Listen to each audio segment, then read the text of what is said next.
اور یہ جو لوگ دھوکہ دیتے ہیں نا جی ہمارے پرانے بزرگ آپس میں بڑے شیر و شکر تھے، نہ شیر و شکر نہیں تھے، شیر و شکار تھے، اللہ معافی دے۔ اور آپ کو پھر ہم تحدیث نعمت کے طور پر مثال دے دیتے ہیں۔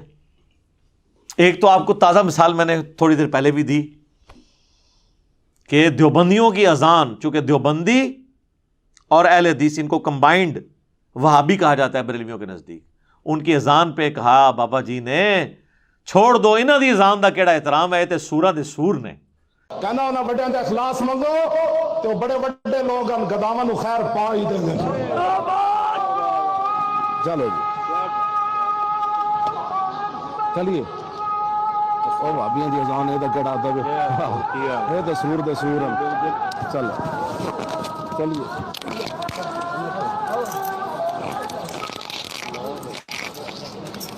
یعنی جس طرح خنزیر بدترین جانور ہے نا، تو خنزیروں میں سب سے بدترین خنزیر جو ہے نا وہ وہابی ہیں، یعنی دیوبندی اور اہل حدیث۔ تو لوگ کہتے ہیں نہیں جی وہ اصل میں جذباتی ہو گئے تھے یا پچھلے لوگ ٹھیک تھے۔ نہیں سر، انہوں نے اپنے بزرگوں کی بالکل صحیح ترجمانی کی ہے۔ یہ میں اب آپ کو بتا دوں، پاکستان میں سب سے پرامن جماعت جسے ڈکلیئر کیا گیا ہے نا کئی سالوں سے، وہ دعوت اسلامی ہے، جس میں 10 سال میں بھی سبز پگڑی باندھتا رہا ہوں۔ یہ تینوں کتابیں دعوت اسلامی نے چھاپی ہوئی ہیں، الیاس قادری صاحب کے سگنیچرز کے ساتھ چھپی ہوئی ہیں۔ نمبر 1 ملفوظات اعلی حضرت، نمبر 2 احکام شریعت، نمبر 3 حسام الحرمین۔ اس میں آپ ذرا لینگویج سنیں۔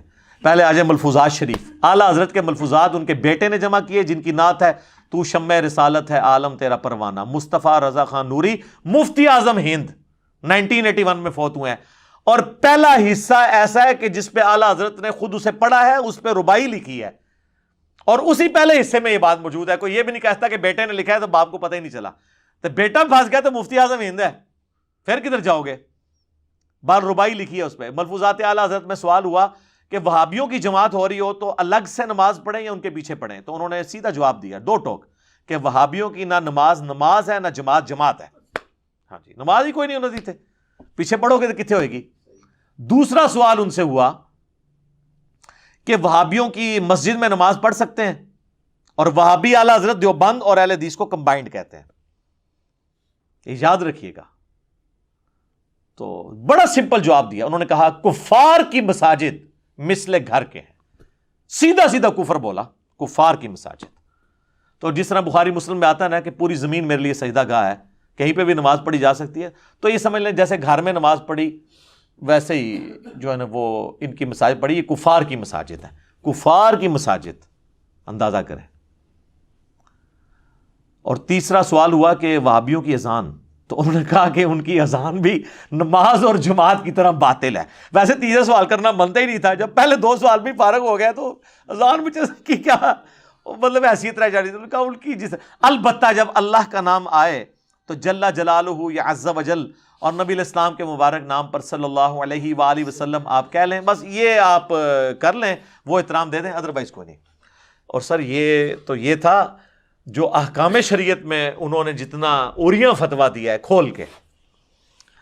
اب وہ پوچھا گیا یہ وہابیوں کا جو ذبیحہ ہے، اگر کوئی وہابی ذبح کر دے تو اس کے بارے میں آپ کا کیا موقف ہے؟ تو انہوں نے کہا وہابی، یہاں انہوں نے کھول دیا وہابی کی ڈیفینیشن، انہوں نے کہا وہابی یعنی دیوبندی لفظ لکھا، اہل حدیث، رافضی، قادیانی جو کافر ہیں ان کو بھی ان کے ساتھ شمار کیا۔ انہوں نے کہا یہ سب کے سب 1,00,000 دفعہ بھی اللہ کا نام لے تب بھی ذبیحہ حرام اور مردار ہی رہے گا، البتہ یہود و نصارہ کا ذبیحہ حلال ہے۔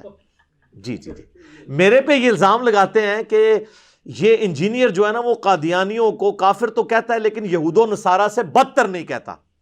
تو سر انجینئر کو تو چھوڑیں، اعلیٰ حضرت آپ کا کام کر گئے ہیں کہ وہ اہل حدیث اور دیوبند کو یہود و نصارہ سے بدتر کہہ کے گئے ہیں۔ تو تسی پہلے اپنی فکر کرو، قادیانی دی بات کرنا تو جے تسی مندے ہو ٹھیک ہے تو ٹھیک ہے، آؤ میرے کو بھی لکھوا لو پھر کہ میں کہہ دوں گا کہ قادیانی اپنے کفر وچ یہود و نصارہ تو بھی بدتر نے، لیکن پہلے منو کہ جو اعلیٰ حضرت نے کہا ہے کہ اہل حدیث اور دیوبندی یہ یہود و نصارہ سے بدتر ہیں، یہ تم لوگ مان لو، مجھ سے بھی اگلے دن آ کے لکھوا لو۔ اور اگر نہیں مانتے پھر کفر لوٹاؤ نا ان کی طرف، نہیں لوٹاؤ گے۔ میری بات کو اتنا توڑ موڑ کے پیش کیا، وہ تو میں نے بتایا تھا کہ یہود و نصارہ کی نسبت ان کو سمجھانا آسان ہے، کم از کم یہ قرآن و حدیث کو مانتے تو ہیں نا، اور اس کی ماننا وہ تو آپ بھی نہیں مان رہے۔ حنفی کیا بخاری مسلم کے طریقے کے مطابق نماز پڑھ رہے ہیں، تو ہم ان پہ بھی ہم فتوے لگا دیں؟ تو ہم قادیانی کو کافر مانتے ہیں۔ اب یہ جھگڑے چھوڑ دیں کہ وہ 7ویں گھاٹی میں ہوں گے یا 6ٹی میں ہوں گے یا 5ویں، پہلے اپنی فکر کرو۔ اعلیٰ حضرت نے کہا ہے کہ دیوبند اور اہل حدیث جو ہیں یہ یہود و نصارہ سے بھی بدتر ہیں، اور اگر اہل حدیث دیوبند یہ مان لیں، اگلے دن مجھ سے آ کے لکھوا لیں کہ قادیانی جو ہے یہود و نصارہ سے بدتر ہے، میرا مسئلہ ہی حل ہو جائے گا نا۔ آؤ نا بچہ میدان وچ، تسی میرے کو جواب لینا سی نا، لے لے، تسلی جے، راتی نیندر ہن سونی آئے گی تانوں۔ اعلیٰ حضرت تہاڈا کام کر گئے نے۔ تو یہ تو 2 حوالے تھے، اب تیسرا حوالہ جو ہے نا حسام الحرمین کا ہے، لیکن ابھی اذانیں شروع ہو چکی ہیں، انشاءاللہ اذانوں کے وقفے کے بعد تیسری اس متبرک کتاب بزرگوں کی لکھی ہوئی اس کا حوالہ آپ کو انشاءاللہ پیش کریں گے انشاءاللہ۔ ہاں جی، اذان کے وقفے سے پہلے ہم 2 کتابوں کو ڈسکس کر چکے، اب آ جائیں تیسری بک ہے حسام الحرمین۔ 1905 میں اعلیٰ حضرت نے یہ کتاب لکھی، اس کا نام ہے حرمین کی تلوار، اور تلوار انہوں نے اپنی حنفی بھائیوں پہ ہی چلائی، یعنی دیوبندیوں کے اوپر۔ 5 کفر کے فتوے لکھے، ان میں سے 1 غلام احمد قادیانی دجال کے اوپر اور 4 علماء دیوبند کے اوپر۔ اور ویسے تو وہ بڑی مزے کی کتاب ہے، اگر آپ پڑھیں تو اس میں تو بڑے بڑے پیارے الفاظ ہیں۔ 4تھا فرقہ وہابیہ شیطانیہ، جو شیطان اطاق کے پیروکار ہیں، جس طرح کے روافظ جو ہیں وہ شیطان اطاق کے پیروکار ہیں، یہ وہابیہ شیطانیہ شیطان لعین ابلیس کے پیروکار ہیں، نعوذ باللہ۔ تو نعوذ باللہ میں دونوں کے لیے پڑھ رہا ہوں، بلکہ تینوں کے لیے۔ تو اس کے بعد کنکلوڈ کرتے ہیں، وہ لکھتے ہیں علماء دیوبند کے بارے میں کہ ان کے کفر میں بھی شک کرنے والا بھی کافر ہے، یعنی سارے کروڑوں دیوبندی وہ تو یقین سے کہتے ہیں کہ وہ اپنے بزرگوں کو گستاخ نہیں مانتے، اور کہتے ہیں اس پہ اجماع ہے کہ سب کے سب مرتد ہیں، یعنی کیا واجب القتل۔ کروڑوں یہ ہے شیر و شکار والا معاملہ، شیر و شکر والا نہیں۔ اور یہ کتاب انہوں نے لکھی، پھر اس کے جواب میں 1906 میں خلیل احمد سہارنپوری، جو شیخ زکریا کاندلوی فضائل اعمال والے ان کے پیر ہیں، انہوں نے کتاب لکھی المحند علی المفند۔ 35 علماء دیوبند کے سائن کروائے، جن میں اشرف تھانوی کے بھی سگنیچر ہیں۔ انہوں نے کہا کہ میں نے اس کتاب کو پڑھا، میں اس کے ساتھ ایگری کرتا ہوں، اور اس کتاب کا نام رکھا المحند، ہند کی تلوار، علی المفند، ایک سٹھائے ہوئے پاگل بابے کے سر کے اوپر، اور پاگل بابا کہا احمد بریلوی کو۔ اور اس میں انہوں نے لکھا کہ یہ احمد بریلوی، ان کی پوری جماعت ایک شیطانی لشکر ہے جو علماء دیوبند رضی اللہ عنہم، 14ویں صدی کے مولویوں کو رضی اللہ عنہم پر حملہ آور ہوا ہے، جس طرح شیاطین حملہ آور ہوتے تھے انبیاء کے اوپر۔ کیا کیا جناب نسبتیں زمین و آسمان کی کتابیں انہوں نے ملائی اس کے اندر۔ تو یعنی انہوں نے کروڑوں بریلویوں کے امام کو اور کروڑوں بریلویوں کو شیطانی لشکر، یعنی سب سے مردود ترین روئے ارض پہ کوئی ہو سکتا ہے تو شیطانی ہو سکتا ہے نا، یعنی کافر سے بھی اگلی درجے میں ڈال دیا۔ اور صرف ان کو نہیں، آگے چل کے انہوں نے لکھا جو اہل حدیث ہے نا وہابی، کیونکہ اعلیٰ حضرت نے ان پہ الزام لگایا یہ وہابی، ان کا وہابیوں کا ہمارا کیا لینا دینا ہے، وہابی تو خوارج کی ایک جماعت ہے، ہم تو انہیں خارجی مانتے ہیں۔ اور انہوں نے کہا کہ ہمارے بزرگوں نے پہلے ہی لکھ دیا ہے، فتاوی شامی میں ابن عابدین شامی نے رد المختار بھی کہتے ہیں، در مختار پہ حاشیہ لکھا تھا رد المختار کے نام سے، تو اس میں انہوں نے لکھا کہ یہ خوارج کی ایک جماعت ہے۔ تو ہم تو اس کے قائل ہیں جو ہمارے بزرگ لکھے ہیں، اور وہ بزرگ ایسے ہیں جو کامن ہیں، ان کو بریلوی بھی بزرگ مانتے ہیں۔ اسی لیے جال حق کے اندر بھی یہ عبارت جو ہے نا فتاوی شامی رد المختار کی لکھی ہوئی ہے کہ یہ خوارج کی ایک جماعت ہے۔ آج ویسے چندوں کے چکر میں دیوبند اور اہل حدیث ایک ہوئے ہیں، ادروائز یہ خارجی سمجھتے ہیں اہل حدیث کو، دیوبندی جو ہیں، اور بریلوی تو پہلے ہی ان کو کہتے ہیں خارجی ہیں۔ تو یہ ان لوگوں کا پیار محبت تھا۔ میں نے آپ کو نمونہ بتایا کہ یہ باتیں تو ہمیں کرتے ہیں، لیکن ہم تو بڑے احترام کے ساتھ نام لیتے ہیں، یہ تو ایک دوسرے کو کس کس لیول تک جا کے۔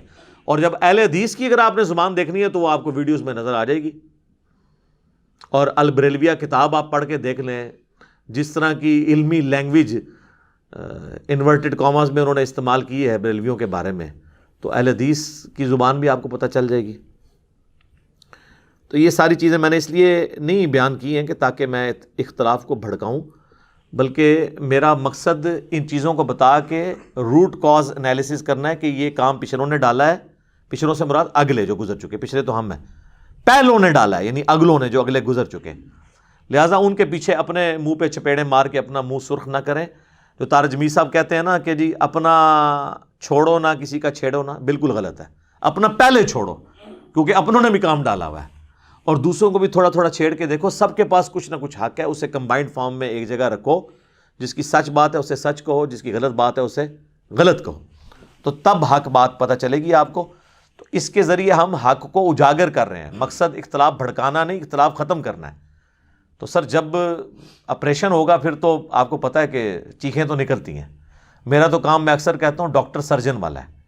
ہومیوپیتھک دوائی تو میں دے نہیں سکتا, میرے پاس مریض ہی وہ آتا ہے جس کا کٹ لگنے والا ہوتا ہے.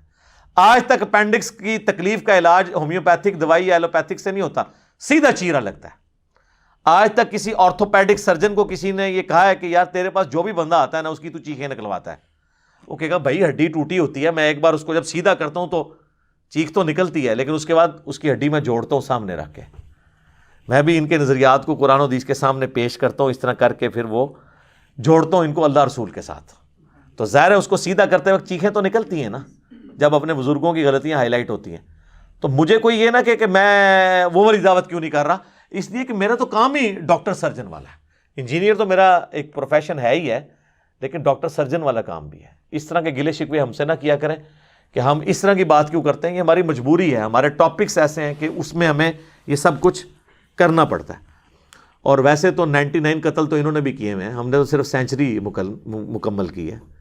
کیا بریلوی اپنے سوا ساروں کو جہنمی نہیں مانتے ہیں؟ تو میں نے تو اس طرح کی سینچری نہیں کی. میں کہتا ہوں سارے انشاءاللہ ایک نہ ایک دن جنت میں چلے جائیں گے اپنے کرتوت بھگت کے. تو میں کیسے مجرم ہو گیا؟ میں وہی کچھ بریلویوں کے بارے میں کہتا ہوں جو دیوبندی اہل حدیث سالوں سے کہہ رہے ہیں کہ ان کی یہ چیزیں غلط ہیں. میں وہی کچھ اہل حدیث کے بارے میں غلط کہتا ہوں جو بریلوی دیوبندی پہلے ہی کہہ رہے ہیں. میں وہی دیوبندیوں کی غلط باتیں ہائی لائٹ کرتا ہوں جو بریلوی اور اہل حدیث پہلے ان کے بارے میں کہتے ہیں. سنی شیعہ کے بارے میں, شیعہ سنی کے بارے میں نے کوئی اپنی نئی چیز تو کوئی بھی نہیں سامنے لے کے آیا. اور میں نے کئی بار چیلنج کیا, میرا ایک نظریہ ایسا نہیں ہے جو 1400 سال میں کسی نہ کسی مکتب فکر کا نہ رہا ہو. اور جتنی اجماعی چیزیں ہیں ان پہ میرا اجماع کے اوپر ایمان ہے الحمدللہ. کتاب اللہ, سنت, اجماع, اس کے اوپر ایمان ہے. لیکن اگر کوئی فرقہ اختلاف کرتا ہے اور وہ اپنے آپ کو اکیلا فرقہ اجماع امت کہنا شروع کر دے, نہیں, جس پہ پوری امت جمع ہو. جو المستدرک للحاکم میں حدیث ہے اور المعجم الکبیر طبرانی میں بھی ہے, اور سورہ نساء کی آیت نمبر 115 میں اس کا اشارہ موجود ہے. نبی علیہ السلام نے فرمایا کہ میری امت کبھی بھی گمراہی پر جمع نہیں ہوگی, جماعت پہ اللہ کا ہاتھ ہے. لیکن جس پہ پوری امت ایک بات کرتی ہو, جس طرح پوری امت کہتی ہے نمازیں 5 ہیں, نماز کے لیے قبلہ رخ ہونا ہے, نماز سے پہلے وضو کرنا ہے, مردے کو قبلہ رخ دفنانا ہے, حج کے لیے مکے جانا ہے, یہ وہ ساری ایگریڈ اپون چیزیں. ونس اختلاف آئے گا اجماع امت ٹوٹ جائے گا. پھر آپ نے دیکھنا ہے حق بات کس کی ہے. کسی بہت بڑے مکتب فکر کا بھی جو اتفاق جو ہے وہ اجماع امت نہیں ہوگا جب تک کہ سب کے سب یونانیمسلی ایگریڈ نہ کر جائے. تو یہ باتیں میں نے اس کے ضمن میں کر دیں.